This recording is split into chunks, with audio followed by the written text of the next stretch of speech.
Encontramos acá en el Instituto Francisco Ximénez, acá con el señor director, ¿verdad?, de este establecimiento,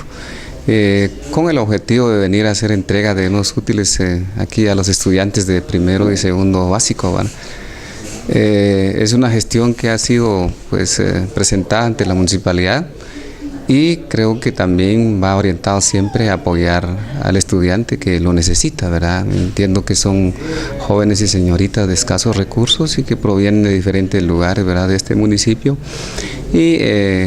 también nosotros tenemos que reconocer que el señor alcalde municipal también ha enfocado bastante el trabajo hacia apoyar la educación en el municipio de Santa Cruz del Quiché,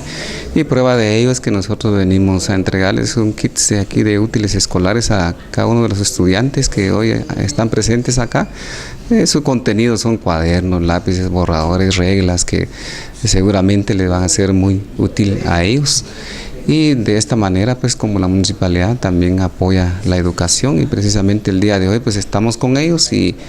esperamos pues que lo que la municipalidad está pues trabajando en el tema de la educación les sea de mucha utilidad a los estudiantes quienes hoy estuvieron presentes, ¿verdad? Y de esta manera pues nos sentimos nosotros satisfechos de poder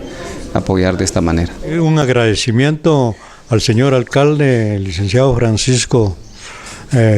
Pérez Reyes, y también aquí al vicealcalde, que ha sido el que ha venido a entregar los útiles que los jóvenes son de escasos recursos, y entonces le agradecemos mucho al señor alcalde por esa valiosa colaboración con estos jóvenes que van a ser el futuro del mañana. Es muy importante que un alcalde municipal se enfoque a la educación.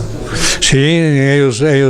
ahorita están también ayudándonos con el muro perimetral, que ya él me indicó que a finales de este mes o principios de marzo van a comenzar a construir el muro perimetral, en el cual yo estoy muy agradecido también por todas las gestiones que él ha hecho, y yo le deseo mucha felicidad en su puesto, que lo ha desempeñado con mucho entusiasmo y con mucha caridad para toda la gente.